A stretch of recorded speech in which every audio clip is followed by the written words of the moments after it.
Quero saudar a todos com a paz do Senhor Jesus nessa noite e convidá-los a abrir a palavra de Deus na primeira carta de Paulo aos Coríntios. O tema do congresso é a igreja. Eu queria falar a respeito da unidade da igreja nessa noite, a partir das explicações que o apóstolo Paulo deu à igreja de Corinto, que estava dividida. Eu queria ver até o capítulo 3, até o final do capítulo 3, não hoje à noite, nas duas vezes que nós teremos. Hoje à noite eu queria ir do verso 10 até o capítulo 2, verso 5. E depois amanhã, continuando até o final do capítulo 3. Nós iremos fazendo a leitura à medida que a exposição prossegue, uma vez que o texto é um pouco longo. Vamos orar primeiro.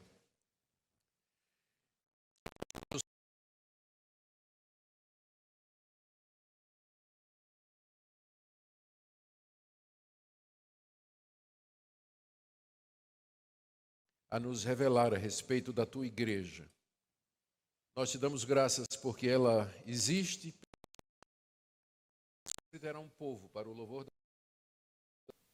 até aquele dia glorioso em que o Senhor Jesus virá para nos aperfeiçoar e nos introduzir ao novo mundo, onde estaremos com Ele para todo sempre.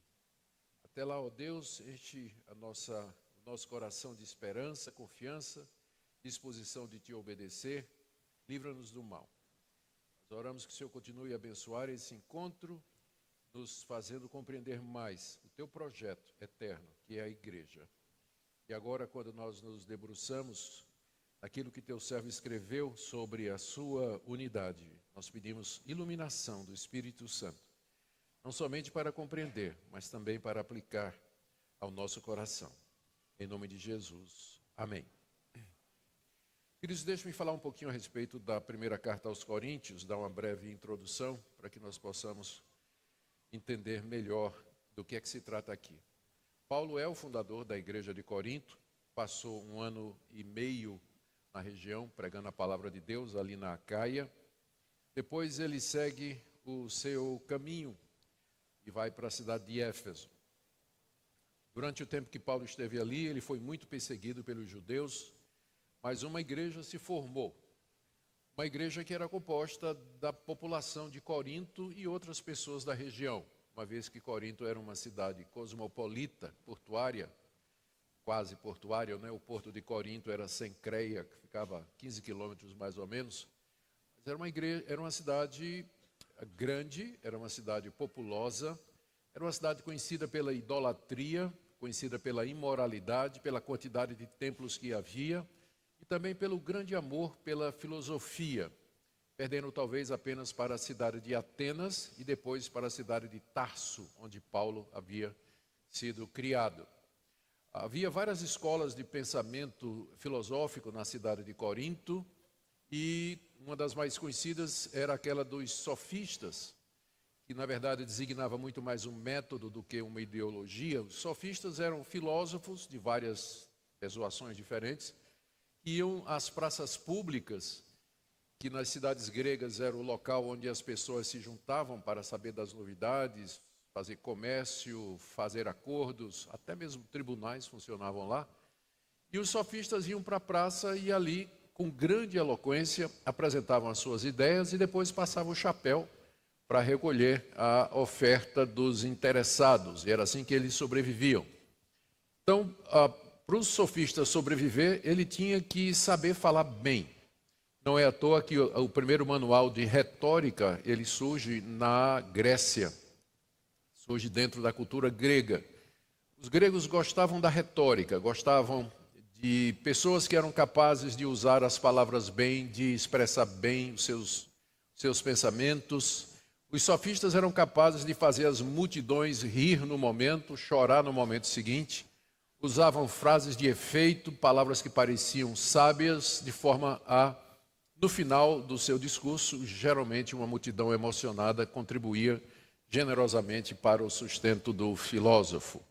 Então, Os coríntios gostavam de filosofia, particularmente desse tipo de demonstração, como nós brasileiros gostamos de futebol. Filosofia era o esporte nacional da Grécia, por assim dizer, embora em Corinto você tinha os jogos istímicos, que concorriam com os olímpicos, que eram realizados em Atenas. Mas o coração grego tinha uma inclinação por filosofia e, especialmente, eles tinham uma admiração muito grande pelos filósofos que eram eruditos, tinham uma retórica muito boa, falavam muito bem e assim por diante.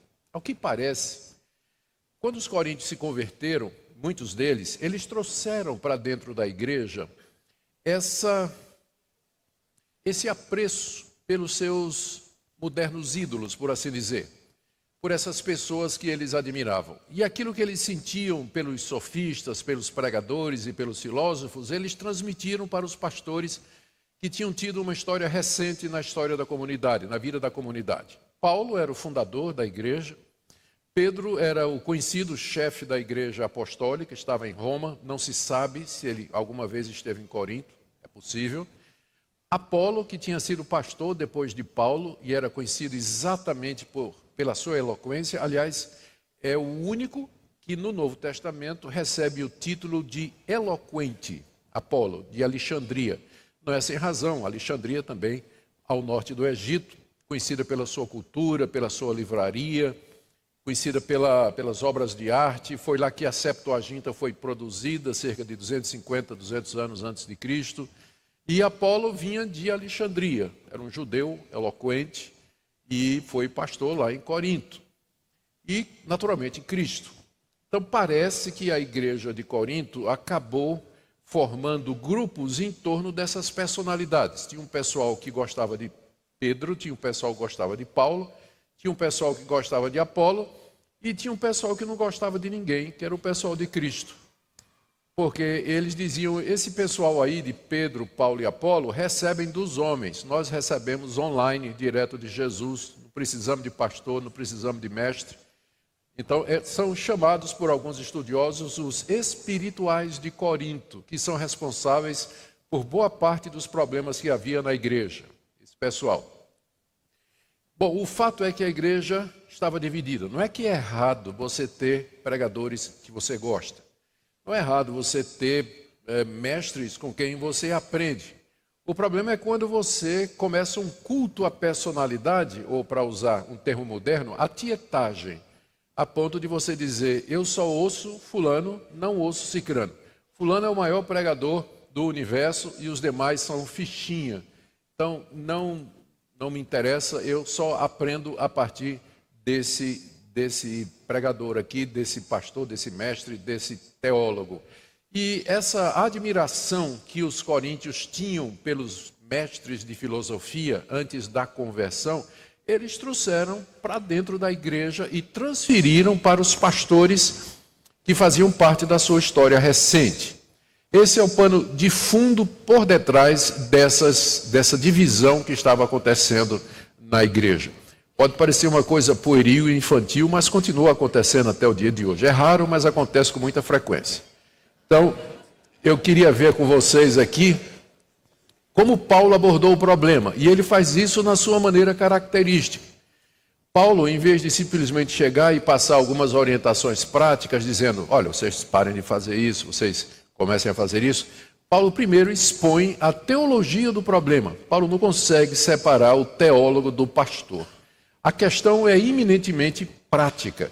Entretanto, ele nos dá 4 capítulos de teologia para poder resolver a questão. Nós não vamos ter tempo de entrar no 4º capítulo, vamos só até o 3º. Mas eu posso falar depois alguma coisa a respeito desse 4º capítulo, né, quando chegar no final, se Deus der graça e força. E eu quero ver então com vocês os princípios teológicos que Paulo colocou para resolver o problema, para dizer à igreja de Corinto que aquele tipo de atitude para com os pastores que eles estavam mantendo o fã-clube organizado em torno do nome daqueles pastores, aquilo não fazia sentido à luz do que era o Evangelho de Cristo.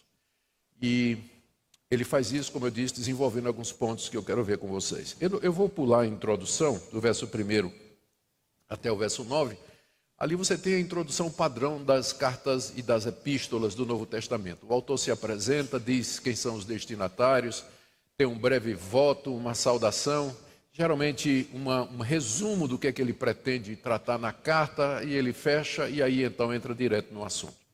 E é exatamente o que Paulo faz a partir do verso 10. Vamos ver em primeiro lugar a declaração do problema. Paulo já começa com esse problema. Veja só, a igreja de Corinto tinha muitos problemas, muitos, não eram poucos não. É a igreja mais complicada do Novo Testamento. Mas Paulo começa com esse problema em particular, porque ele afeta a própria essência da igreja. E sem mais delongas, a partir do verso 10, ele já entra com um pedido de união entre os irmãos. Vamos ler o verso 10. Rogo-vos, irmãos, pelo nome do nosso Senhor Jesus Cristo, que faleis todos a mesma coisa, e que não haja entre vós divisões, antes sejais inteiramente unidos.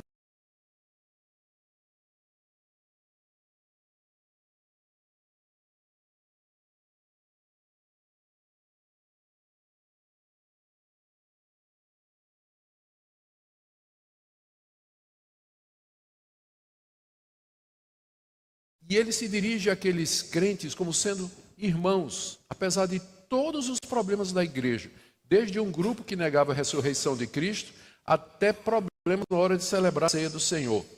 Se tinha alguma igreja problemática no Novo Testamento, era a igreja de Corinto. Mas assim mesmo, Paulo a considera ainda como sendo uma igreja e trata os irmãos como irmãos. Então, antes de você resolver sair da sua igreja, porque ela é problemática, lê 1 aos Coríntios, certo? Antes de você tomar a decisão. Rogo-vos, irmãos. E aí ele acrescenta, em nome do Senhor Jesus Cristo, para dar solenidade ao pedido que ele está fazendo. O que ele pede são três coisas. Primeiro, que falem todos a mesma coisa. A segunda coisa, que não haja entre vós divisões. E terceiro, que eles sejam inteiramente unidos na mesma disposição mental e no mesmo parecer. São três coisas que querem dizer a mesma coisa. Em outras palavras, não sejam divididos, que não haja contenda entre vocês, mas que vocês vão na mesma direção, pensem da mesma maneira, sejam unidos como irmãos em Cristo. Depois ele diz por que ele faz esse apelo. Está aí no verso 11 e 12. Pois a vosso respeito, meus irmãos, eu fui informado pelos da casa de Cloe de que há contendas entre vós. Refiro-me ao fato de cada um de vós dizer, eu sou de Paulo, e eu de Apolo, e eu de Cefas, e eu de Cristo. Paulo veio a tomar conhecimento de que a igreja estava dividida e que eles não estavam concordes, e que isso estava gerando brigas internas. Eles ainda estavam juntos, a igreja de Corinto não tinha se dividido. Eles ainda eram uma igreja, mas internamente ela estava rachada. Ela estava rachada em torno disso aí. Como é que Paulo soube disso?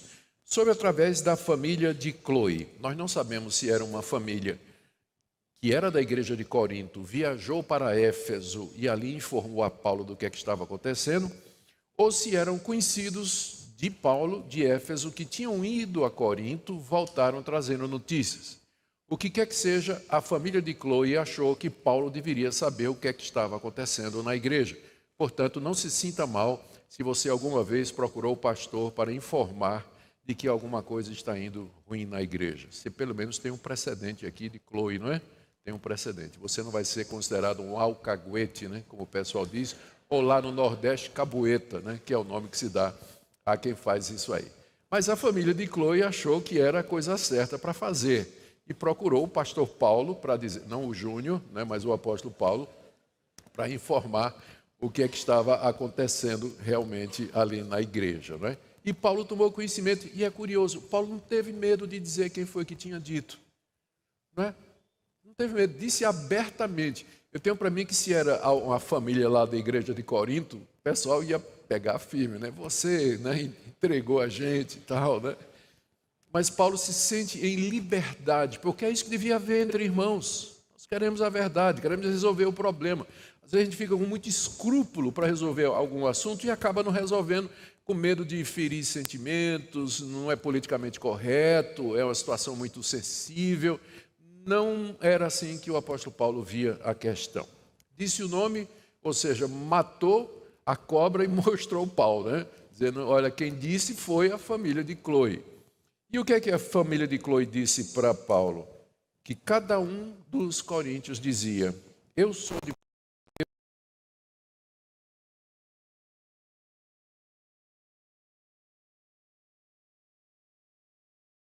a lealdade e a afeição de pessoas para com esses líderes que tinham tido um papel importante na história recente da comunidade.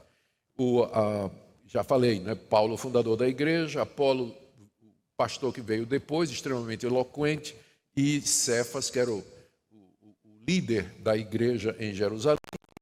A própria pessoa de Cristo entrou também. Não sabemos se havia outros grupos, pelo menos esses são mencionados.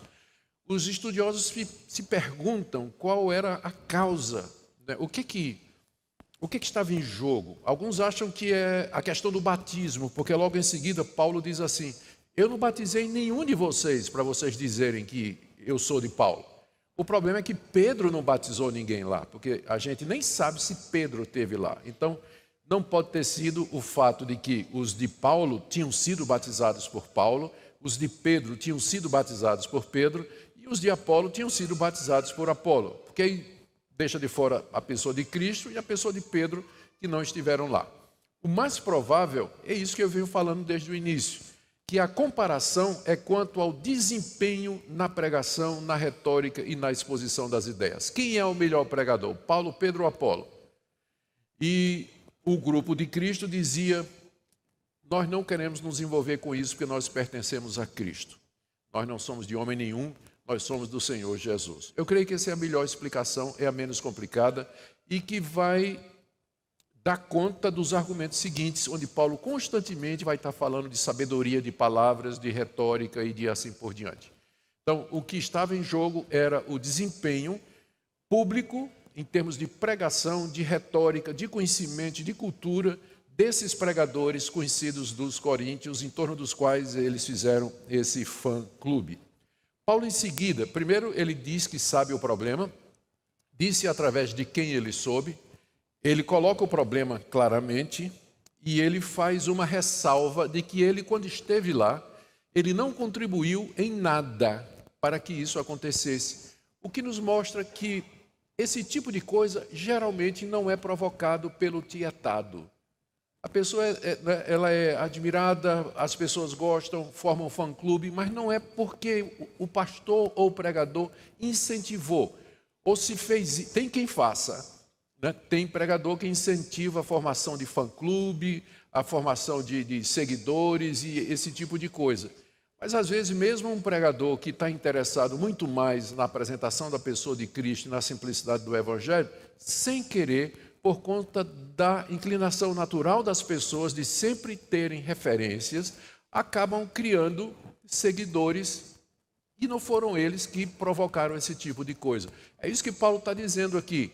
Conhecedor de como funcionava a mentalidade em Corinto, quando ele esteve lá, ele tomou algumas providências. Ele pergunta no verso 13, em diante até o verso 17. Acaso Cristo está dividido? Foi Paulo crucificado em favor de vós, ou fostes, porventura, batizados em nome de Paulo?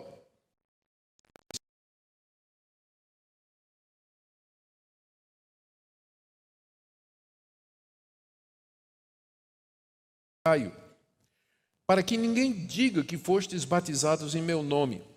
Batizei também a casa de Estéfanas.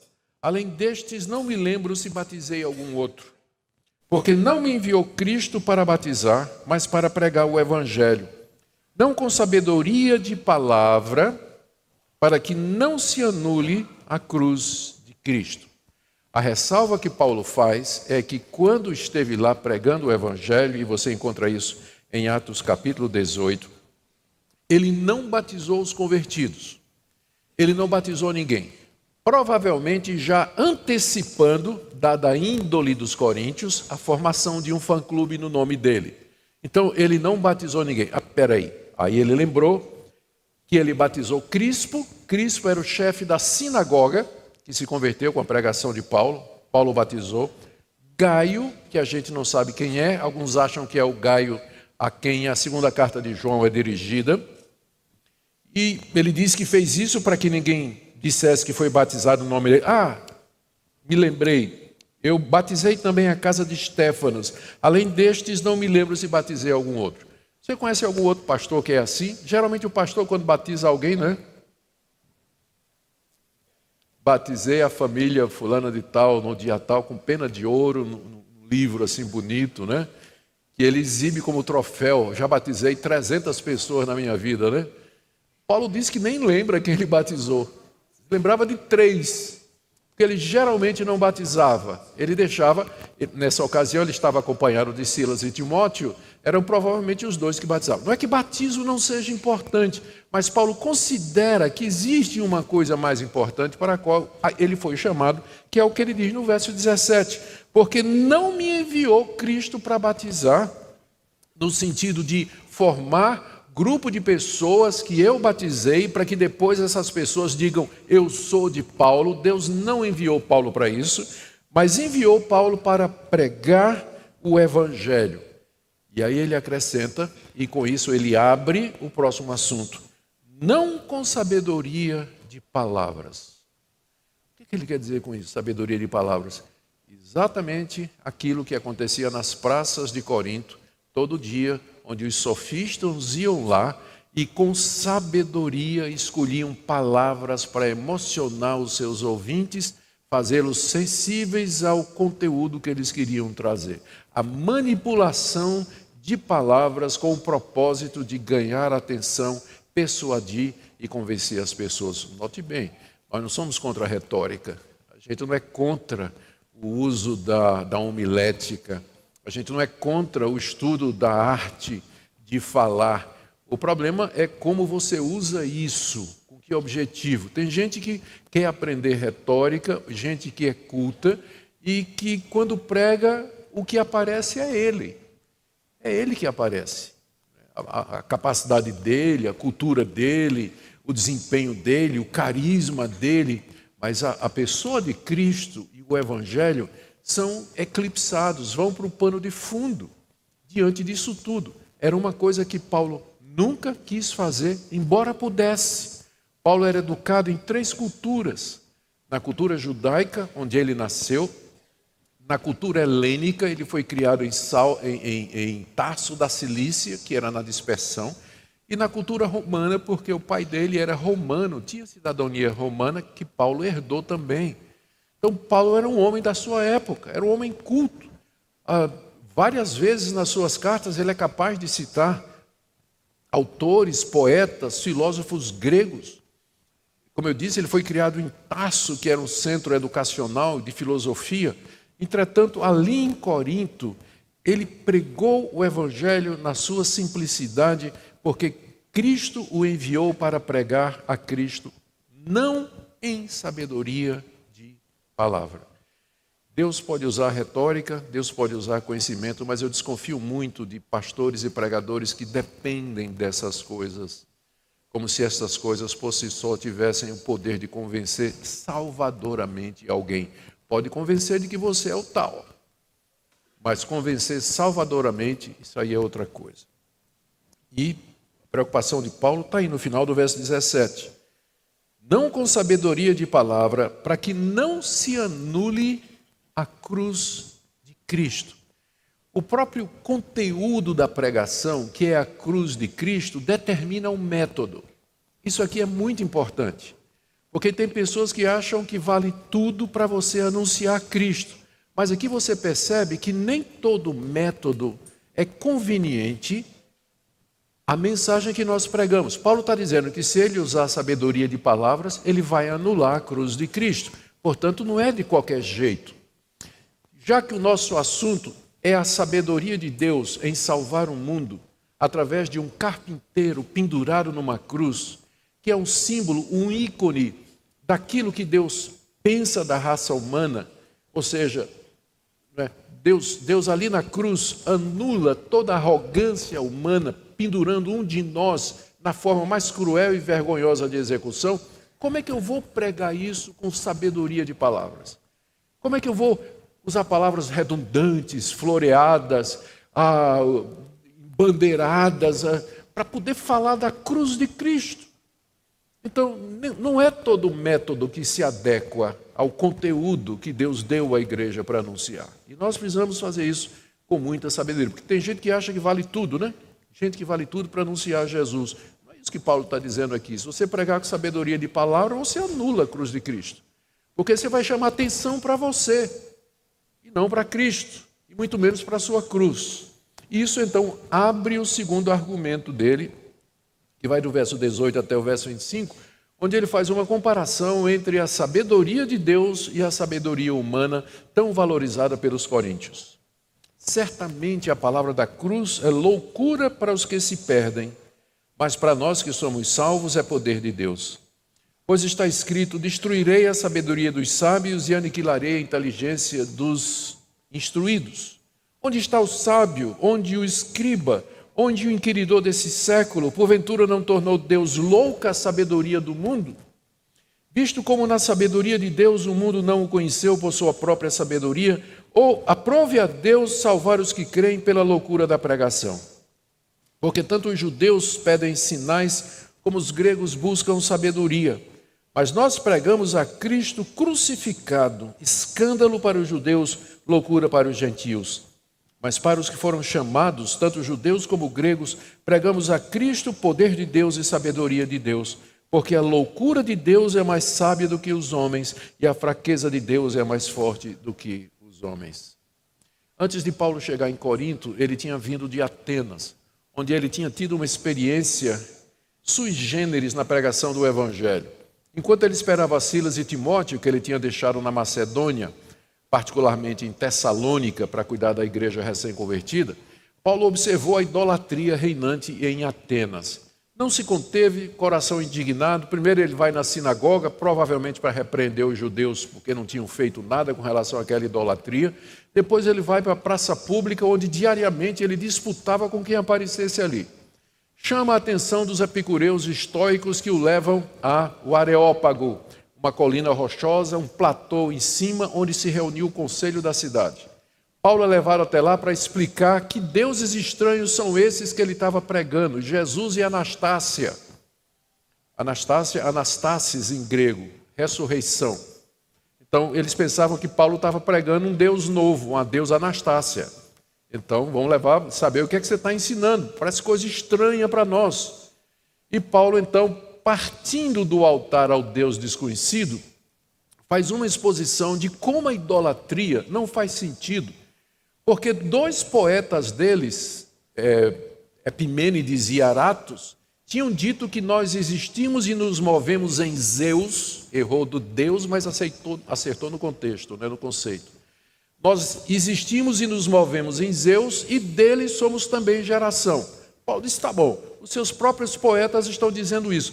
Mas se nós somos geração de Deus, nós podemos aprender alguma coisa de Deus a partir de nós. Logo faz sentido que ele não habita em terreno, edifício feito por mão humana, ele não é alimentado por mãos humanas, porque era costume que as ofertas e os sacrifícios feitos nos templos pagãos eram considerados como comida para os deuses. Mas ele diz, olha, o Deus desconhecido que eu estou pregando, ele não é alimentado, ele é que deu vida, ele estabeleceu as nações, de um ele fez toda a raça humana, e dele nós somos geração, como disse Arato. Agora, se nós somos geração de Deus, você não pode imaginar que Deus é pau, pedra, madeira, feno, ouro, pedras preciosas, como esses ídolos que estão aí. Então vocês estão absolutamente errados. Mas Deus não levou em conta o tempo da ignorância de vocês. Agora Ele manda que vocês se arrependam. Até porque Ele já determinou um dia em que Ele vai julgar vocês. E já determinou o juiz, um homem que Ele ressuscitou dos mortos. Aí nessa altura todo mundo deixou Ele falando sozinho, né? Porque a ressurreição de mortos era algo inconcebível para os estoicos, epicureus, neoplatonistas, enfim, toda a filosofia grega, a ideia de que um morto pudesse ressurgir. Isso não fazia sentido porque quebrava a separação entre o mundo das ideias e o mundo material, que era inferior e um reflexo imperfeito desses conceitos.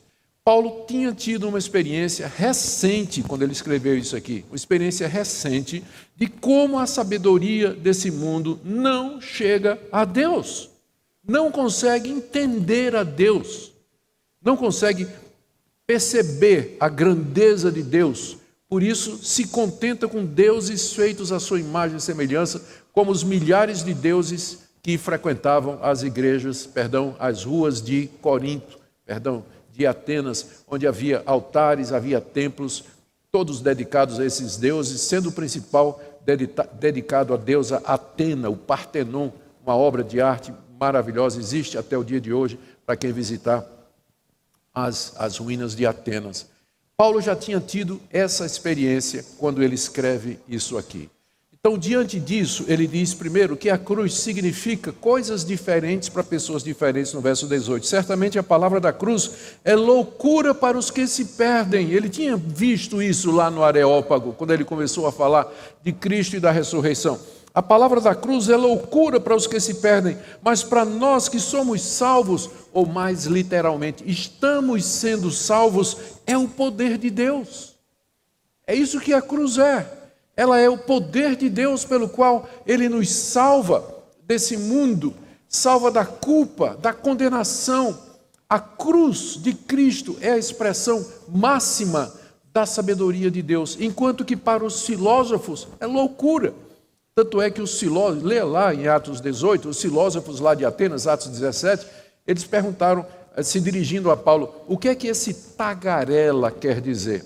Tagarela é uma palavrinha grega que designa um pássaro que costuma pegar grãos com o bico, bota dentro do papo e depois fica cuspindo, né? Então, tagarela é alguém que fica cuspindo palavras, soltando palavras sem sentido, à torta e à direita, batem quem bater, é um tagarela. Foi assim que se dirigiram a Paulo. É assim que a mensagem da cruz pareceu para eles. Tagarelice, simplesmente palavras soltas ao vento. Porque sem a iluminação de Deus na mente humana, é impossível ela conceber que o caminho de Deus para a redenção é um homem pendurado numa cruz. Mas isso já estava escrito, diz o apóstolo Paulo, porque do verso 19 até o verso 20, ele prova isso citando 2 textos de Isaías. O primeiro, Isaías 29:14, está escrito: destruirei a sabedoria dos sábios e aniquilarei a inteligência dos entendidos. Paulo cita Isaías para dizer aos coríntios que o que ele está falando não é algo novo, mas Deus já havia, desde a eternidade, quando elaborou o plano da redenção, ele fez de tal maneira a humilhar a altivez e a soberba do homem, que primeiramente o levou a desejar a Deus lá no jardim do Éden, desobedecendo e comendo do fruto. Então o plano de redenção tinha que humilhar a arrogância do homem e seu desejo de autonomia. E Deus falou isso pelo profeta Isaías séculos atrás: destruirei a sabedoria dos sábios, aniquilarei a inteligência dos entendidos, dos filósofos, dos sofistas, dos eruditos, dos inquiridores desse mundo. E aí ele cita também Isaías 44:25, onde está o sábio? Onde o escriba? O escriba representa a sabedoria judaica. Onde o inquiridor desse século, porventura, não tornou Deus louca a sabedoria do mundo? Paulo está dizendo que Deus pronunciou, ou o próprio Deus interveio na sabedoria. No caso aqui, quando ele fala sabedoria do mundo, ele está falando da filosofia grega. Está falando da filosofia grega, que Deus confundiu a cabeça, a mente mais brilhante das pessoas daquela época. Os mais brilhantes, os mais capazes, fundadores de escolas, que chegaram mais perto da verdade, ainda assim, Deus os impediu de conhecer a verdade. Eles não podiam chegar ao conhecimento da verdade, porque foi Deus quem tornou louca a sabedoria desse mundo como parte do juízo de Deus sobre a humanidade. Ou seja, quando Deus os expulsou do jardim, Ele disse: vocês nunca vão saber o caminho de volta por vocês mesmos. Vocês me rejeitaram, nunca saberão o caminho de volta. Fora do jardim. E nós estamos fora do jardim. E pelo nosso raciocínio, pela nossa filosofia, pela brilhantez da nossa mente, pela nossa capacidade intelectual, nós não podemos voltar. Nós não entendemos a Deus, nós não sabemos porque somos assim. Nós não temos condição de resolver os problemas existenciais básicos da vida humana. É só você olhar a história da filosofia grega. o discípulo virando a ideia do seu mestre e assim por diante. Não tem um filósofo que pense igual ao outro. Todas as escolas divididas em diversos ramos e até o dia de hoje o homem não sabe de onde veio, o que é que ele está fazendo aqui, não sabe nem o que ele é. Não sabe nem mais se ele é macho ou fêmea. Veja a confusão. Não sabe nem que bicho ele é. Não tem ideia de onde veio, o que sou, o que é que estou fazendo aqui, para onde vou. Por que existe alguma coisa em vez de nada? Por que o mundo funciona dessa maneira? Por que a religião é uma coisa universal? Por que o mal existe no mundo ao lado do bem também? De onde vem tudo isso?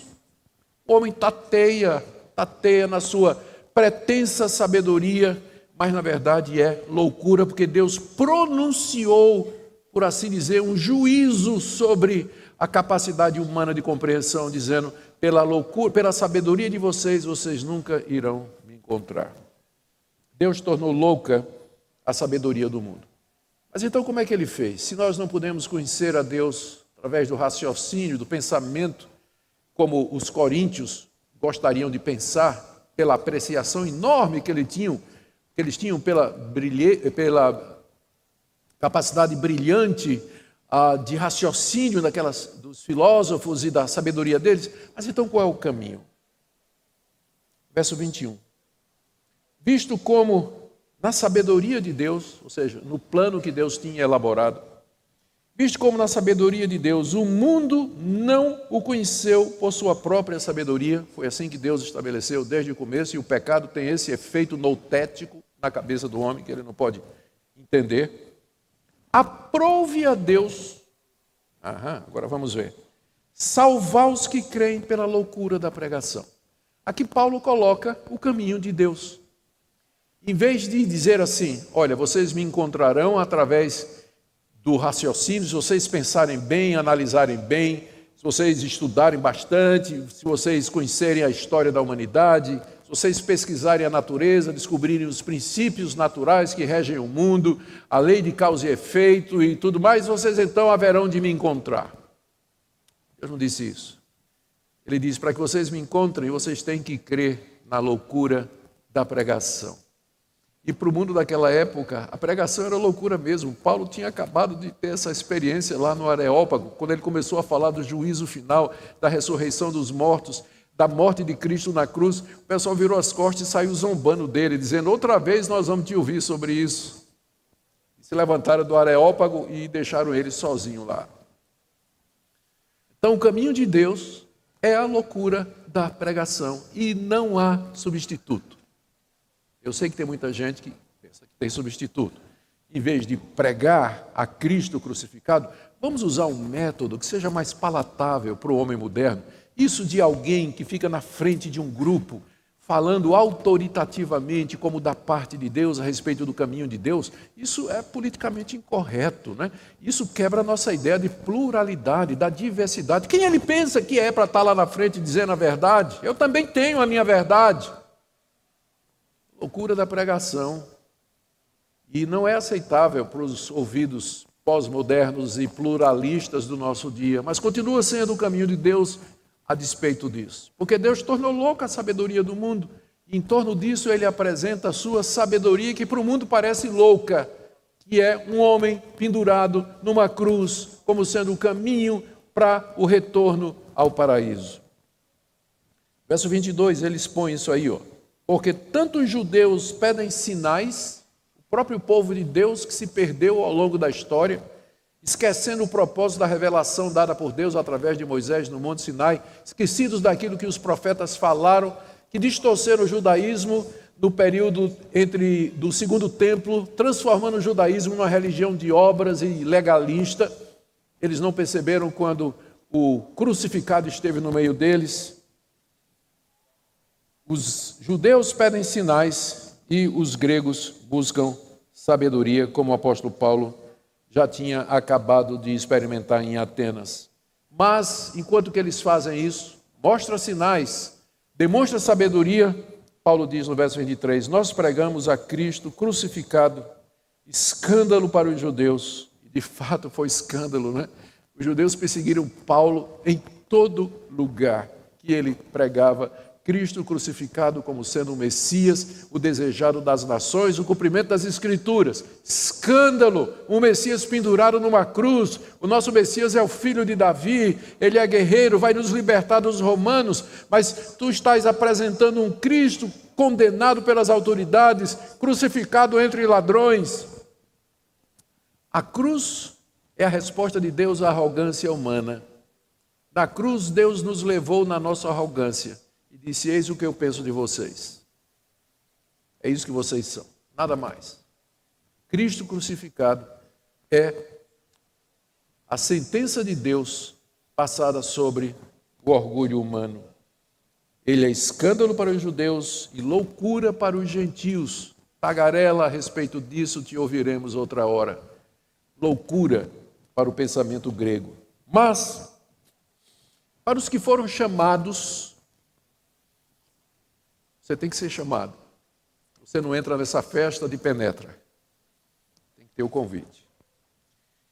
Você não faz parte desse povo pela sua sabedoria, pelo seu discernimento, pela sua capacidade. Você tem que ser chamado. Aos que foram chamados, como é que Deus chama? Pela loucura da pregação. É assim que Ele chama. Não por um discurso filosófico, eloquente, apesar de toda a verdade é de Deus. Eu gosto de filosofia. Mas não é assim que Deus chama. Deus chama pela loucura da pregação. Aos que foram chamados, tanto os judeus como os gregos. Deus só tem um caminho, embora tenha gente que pense que no Antigo Testamento a salvação era pela lei, no Novo Testamento era pela graça, que no Antigo Testamento era por obras, que no Novo Testamento é por fé. Sempre foi pela fé no Cristo crucificado. No Antigo Testamento, os salvos foram salvos pela fé no Cristo que haveria de vir, prefigurado nos sacrifícios oferecidos no templo. Eles olhavam para o futuro. Nós olhamos para o passado, porque ele já veio há 2000 anos atrás, mas o método é o mesmo. A diferença é que nós estamos em pontos diferentes da história. Chamados pela pregação da palavra no Antigo Testamento, desde Isaías 53, parece que o profeta está diante da cruz, vendo Cristo sendo humilhado, feito pecado em nosso lugar, e ele anotando em detalhes, 600 anos antes. Deus nos chama pela loucura da pregação, mas para os que foram chamados, tanto judeus como gregos, é a mesma coisa.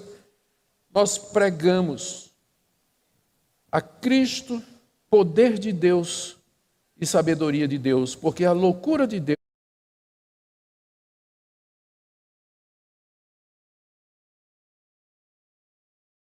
maravilhosa do apóstolo Paulo, esse contraste entre a sabedoria de Deus e a sabedoria do homem, e mostrando de fato que a cruz é o caminho. Mas o que é que isso tem a ver com as divisões? Tudo a ver, porque as divisões vinham exatamente do fato de que os coríntios valorizavam a sabedoria humana. Por isso que eles exaltavam os seus líderes filósofos e transferiram isso para os seus líderes espirituais. Exatamente por conta dessa mentalidade. Por isso que ele está falando disso aqui. O assunto ainda é o mesmo. A igreja dividida, a formação de grupos em torno de personalidades. Do verso 26 até o verso 29, eu vou até o verso 31, terminando o capítulo 1, o apóstolo Paulo avança mais um argumento, e a gente chama isso aqui de um argumento ad hominem. Ou seja, Paulo pega o argumento e vira contra a pessoa. Vira contra a pessoa. E nesse argumento, Paulo quer que os coríntios olhem para si mesmos. Se o que vale é o conhecimento, é a nobreza, é a erudição, é a capacidade, por que eles não são nada disso? Por que eles que creem em Cristo e são o povo de Deus não são nada disso? Cadê os sábios, os eruditos? Quantos filósofos tem aí no meio de vocês? Quantos ganhadores do prêmio Nobel estão aqui nessa noite? É o que Paulo está fazendo aqui, não é? Vamos ler? Verso 26. Irmãos, reparai, pois, na vossa vocação. Visto que não foram chamados muitos sábios segundo a carne, nem muitos poderosos, nem muitos de nobre nascimento. Pelo contrário, Deus escolheu as coisas loucas do mundo para envergonhar os sábios, escolheu as coisas fracas do mundo para envergonhar as fortes, e Deus escolheu as coisas humildes do mundo e as desprezadas e aquelas que não são, para reduzir a nada as que são, a fim de que ninguém se vanglorie na presença de Deus. Olhem para vocês, diz o apóstolo Paulo. O argumento fazia sentido, porque no primeiro século a igreja era composta, na sua maioria, viúvas, órfãos, pequenos comerciantes, jornaleiros. Jornaleiro não era quem vendia jornal, era quem trabalhava pela jornada de um dia, não é? Era chamada de, o dinheiro dele era chamado, o pagamento era o jornal, era aquilo que ele ganhava durante o dia de trabalho. Então a gente chamaria hoje de diarista, não é? Então muitos diaristas, muitos agricultores que trabalhavam na terra dos outros. Aqui e acolá é que aparecia gente de mais posses, mas a maioria da igreja no primeiro século vinha do povão. Vinha do povão. Por isso, quando Paulo se vira e faz esse tipo de perguntas para ele, são perguntas retóricas. Porque ele já sabe a resposta e todo mundo já sabe a resposta. Quando ele pergunta, irmãos, reparai, pois, na vossa vocação, visto que não foram chamados muitos sábios dentre a carne, nem muitos poderosos, nem muitos de nobre nascimento, ele está fazendo uma afirmação com a qual todo mundo concordaria, da igreja. De fato, ali na igreja de Corinto, não tinha muitos sábios. Note que ele diz aqui, Deus não chamou. Mais uma vez a questão do convite, não é? Deus não chamou. Na hora de Deus chamar, ele resolveu não chamar os sábios desse mundo. É como se Paulo perguntasse, quantos aí são chefe de escola de filosofia? De vez em quando se convertia alguém, não é? Mas era raro. Era raro. Então Paulo pergunta, quantos aqui são mestres de filosofia ou cabeça de escola, fundadores de comunidades filosóficas, etc. Não foram muitos, segundo a carne, nem muitos poderosos. Eram coisas que o grego valorizava, nascimento, nobreza, cultura. Somente os ricos tinham educação naquela época. Não foram muitos os poderosos, nem muitos de nobre nascimento. Quantos tem da casa de César? Tinha alguns, não é? Paulo, quando estava lá em Filipos, ele menciona a casa de César, alguns que se converteram. Mas membros do Senado, Roma era sede do proconsulado da Caia, com certeza tinha gente da nobreza ali, né? Quantos deles tinham aceitado a pregação de Paulo durante 1 ano e meio ali e faziam parte da igreja? Deus escolheu, verso 27, pelo contrário, Deus escolheu as coisas loucas do mundo para envergonhar os sábios. Aqui Paulo fala da dinâmica do evangelho, que nós vemos dizendo desde o começo. Desde o início, Deus planejou que o plano da salvação envolveria a reversão dos valores humanos. Aquilo que é elevado para o homem seria desprezado e humilhado por Deus. E aquilo que Deus consideraria como expressão maior da sua sabedoria seria visto como loucura, como escândalo para o homem. Deus escolheu as coisas loucas do mundo para envergonhar os sábios, naquele grande dia, quando os sábios se depararem com o Cristo crucificado e perceberem que a verdade é essa, que eles sempre rejeitaram, eles vão se envergonhar da sua própria sabedoria, porque a sua sabedoria não os levou ao conhecimento de Deus, e nem à salvação. Deus escolheu as coisas fracas do mundo, mártires jogados no Coliseu, perseguidos, presos, torturados por conta da sua fé em Cristo Jesus. Deus os escolheu para envergonhar os fortes. No dia do juízo, os imperadores que promoveram 10 perseguições contra os cristãos até o século IV comparecerão diante de Cristo e ficarão envergonhados e humilhados ao verem diante de si os mártires que ele mandou para a arena para serem queimados vivos, decapitados, comidos pelos leões, açoitados, crucificados. Deus escolheu as fracas do mundo para envergonhar as fortes. Deus escolheu as coisas humildes do mundo e as desprezadas, e aquelas que nada são, para reduzir a nada as que são.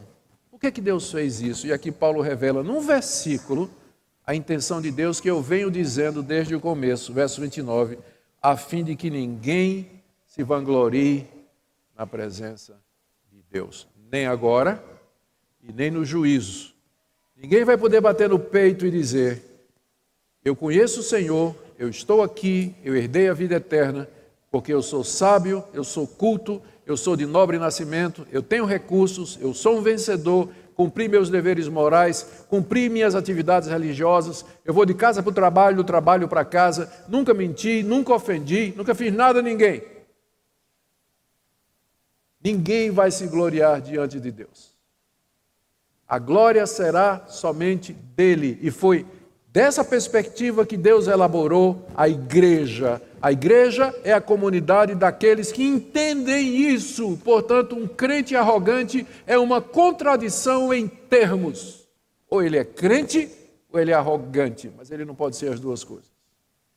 Porque ninguém se gloria na presença de Deus. Agora e na eternidade.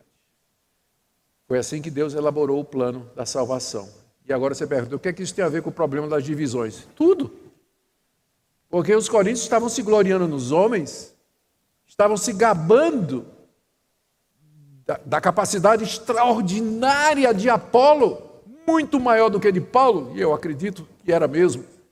Apolo era eloquente, como eu disse, é o único que recebe esse adjetivo no Novo Testamento, no livro de Atos.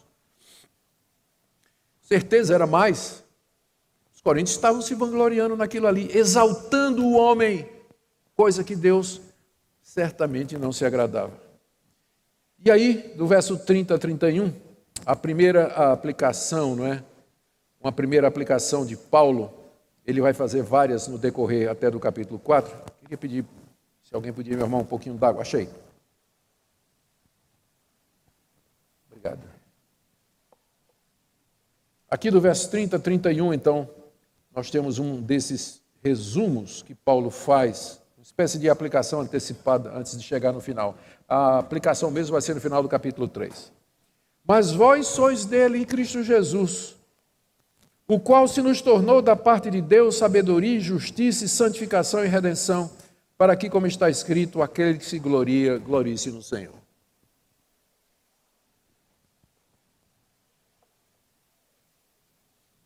Aqui o apóstolo Paulo fala de como essas divisões elas acabam roubando a glória de Deus. Em vez de dizer que eu sou de Pedro, eu sou de Paulo, eu sou de Apolo, verso 30, eles deviam dizer que eram de Cristo.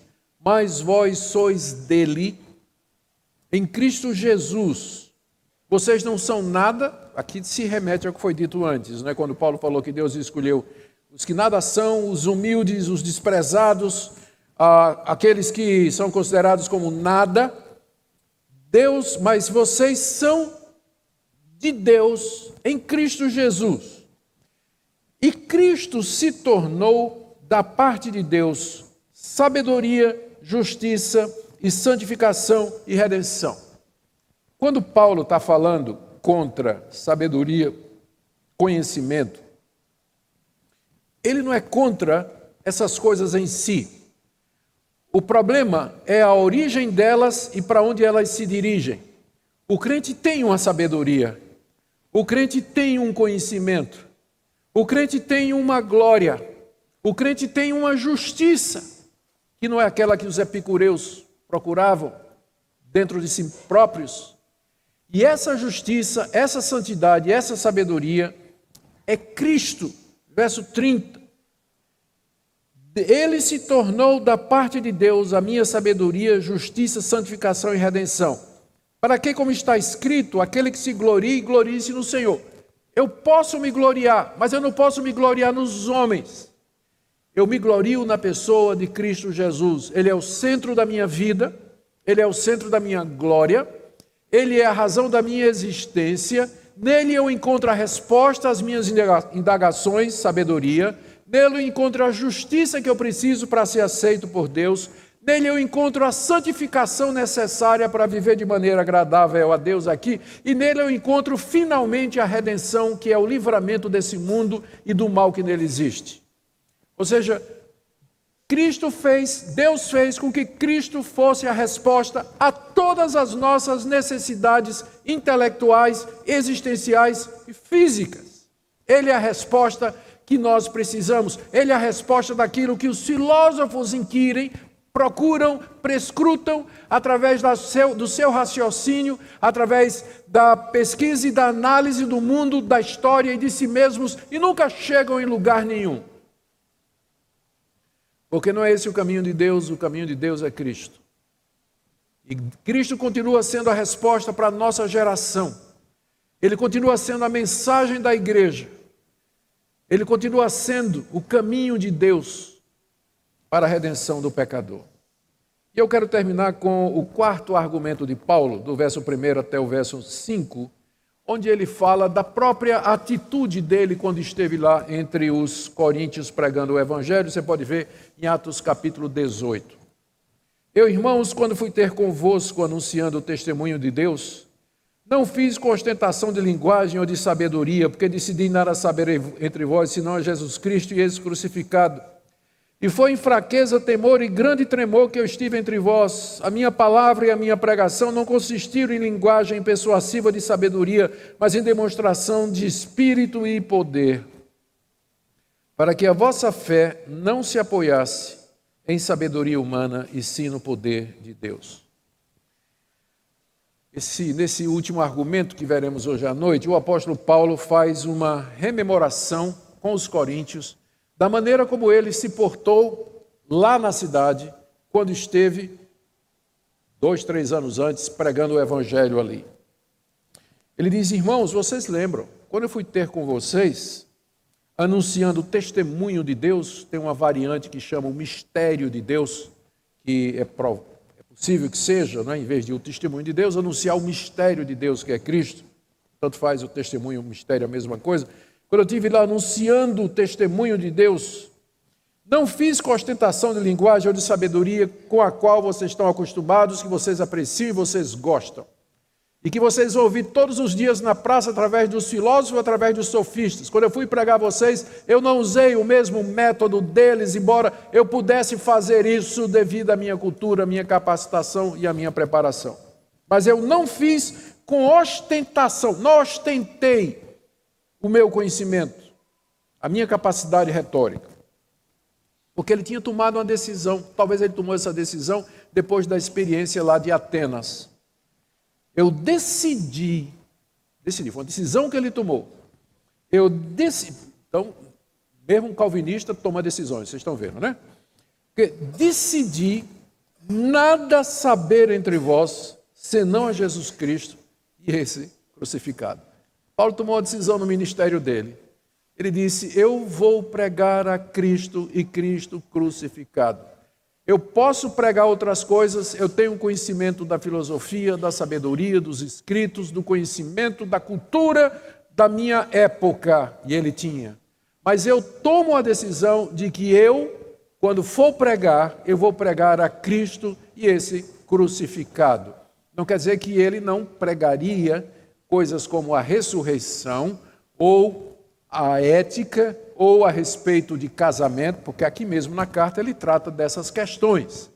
Mas o que ele quer dizer é que Cristo e Cristo crucificado seria o centro da sua pregação e do seu ministério. Foi essa a decisão que ele tomou quando ele chegou em Corinto, particularmente consciente do apego que os coríntios tinham a toda aquela ostentação.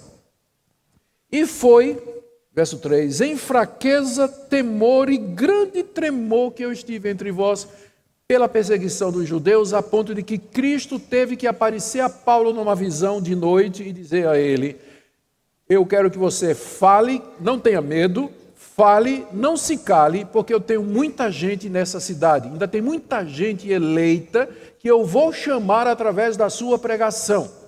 Então não pare de pregar, não tenha medo, eu estou com você.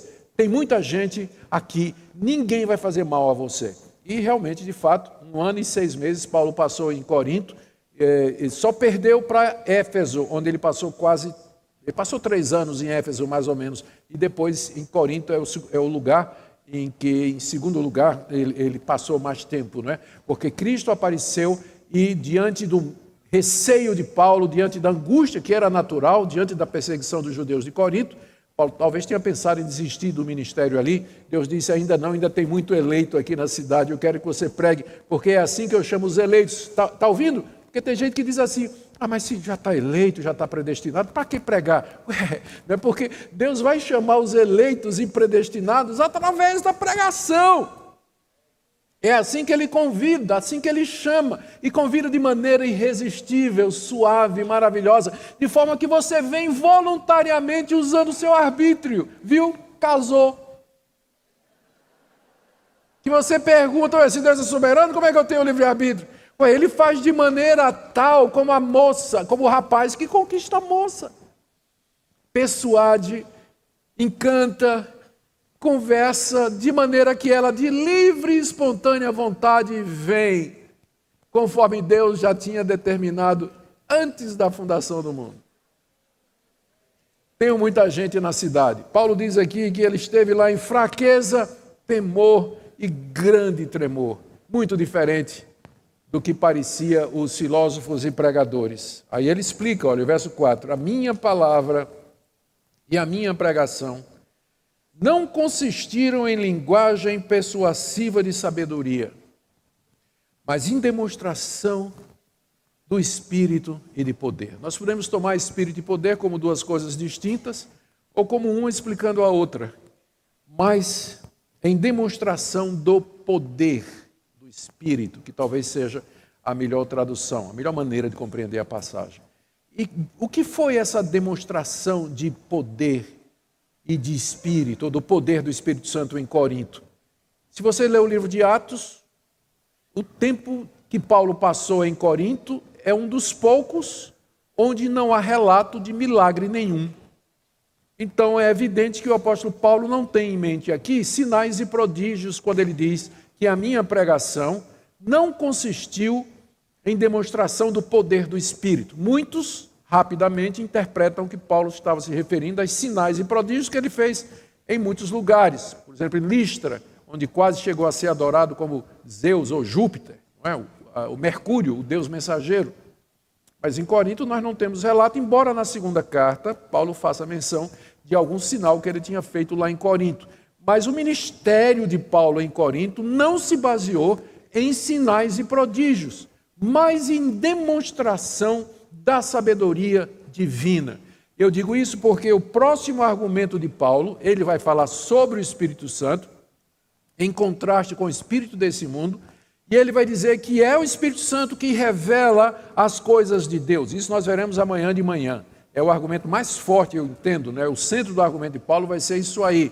Então, pelo contexto, a gente interpreta Espírito e poder como sendo o poder do Espírito Santo em convencer as pessoas, iluminar a mente e o entendimento, de tal maneira que elas, iluminadas, voluntariamente vêm e abraçam Cristo, como muitos deles fizeram ali na cidade de Corinto. Minha pregação, diz o apóstolo Paulo, não foi uma tentativa de impressionar vocês com cultura, eloquência, manipulação de palavras, frases de efeito e assim por diante.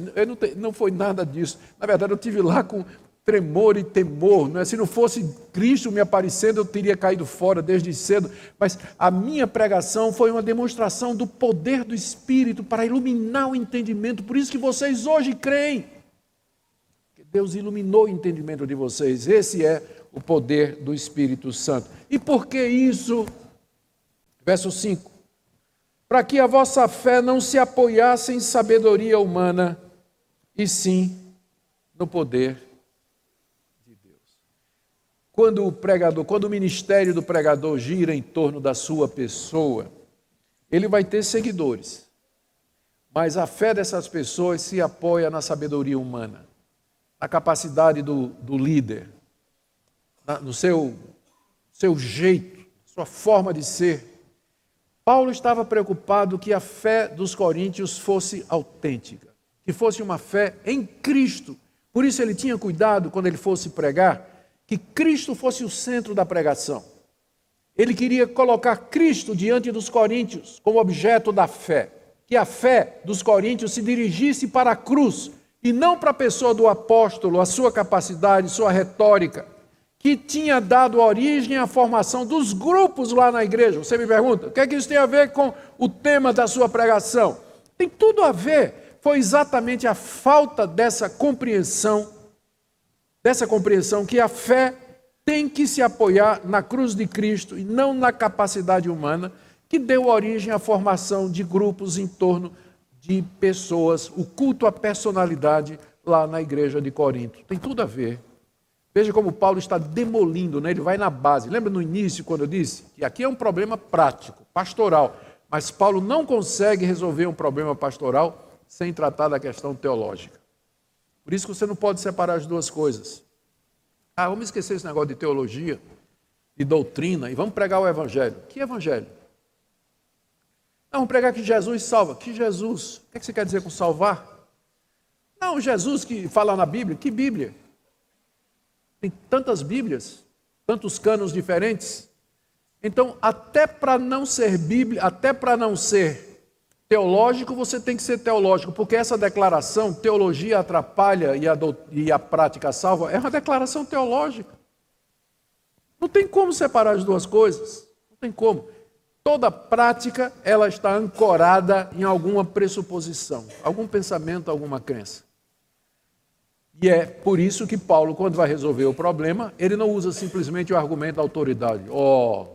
Como ousas falar contra o servo do Senhor? Eis que vos digo, parai as vossas divisões. Pronto. Paulo podia fazer isso, não podia? Mas ele não, ele persuade, ele convence, ele explica, ele argumenta, ele arrazoa, ele quer persuadir, ele quer crentes convictos, ele quer pessoas convencidas. Não pelo argumento da autoridade. Eu rogo. Ele começa assim, eu rogo. Em seguida ele explica. O cristão não é, como o pessoal diz aí, não é gado. Pelo menos eu não queria que ninguém fosse.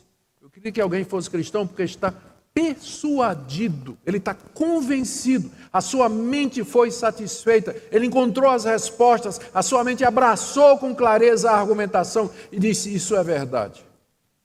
E o resultado disso é a prática, inevitavelmente. Uma vez que a mente está persuadida, a prática vem em seguida.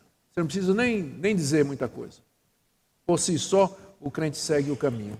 Que é o que Paulo está fazendo aqui. Eu queria que a fé de vocês não se apoiasse em sabedoria humana, e sim no poder de Deus. É isso que todo pregador verdadeiro quer. Que, nas palavras de João Batista, convém que ele cresça e que eu diminua. Assim seja. Amém? Deus querido, te damos graças pela tua palavra, te damos graças pelo apóstolo Paulo, te damos graças, ó Deus, porque o Senhor preservou essa carta tão preciosa. Nós pedimos perdão toda vez que roubamos a tua glória, quando às vezes, conscientemente até, nós nos apresentamos diante das pessoas, quando na verdade é a tua cruz, a cruz do teu filho, que é loucura para os que se perdem, mas para nós é a sabedoria de Deus. Bendizemos o teu nome porque o Senhor nos revelou de maneira clara o teu plano desde a eternidade, e nós podemos conhecer. Pedimos que o Senhor sonde o nosso coração, veja se nós estamos roubando a tua glória em alguma coisa que fazemos, e nos humilhe, ó Deus, diante da cruz, diante do nosso Senhor crucificado, para que nós possamos ser discípulos autênticos e verdadeiros dele. Abençoa essa conferência para que, quando saiamos daqui, todos nós digamos que Cristo maravilhoso, em vez de dizer que preletores preparados. Tenha misericórdia de nós. Em nome de Jesus. Amém. Amém. Deus abençoe os irmãos.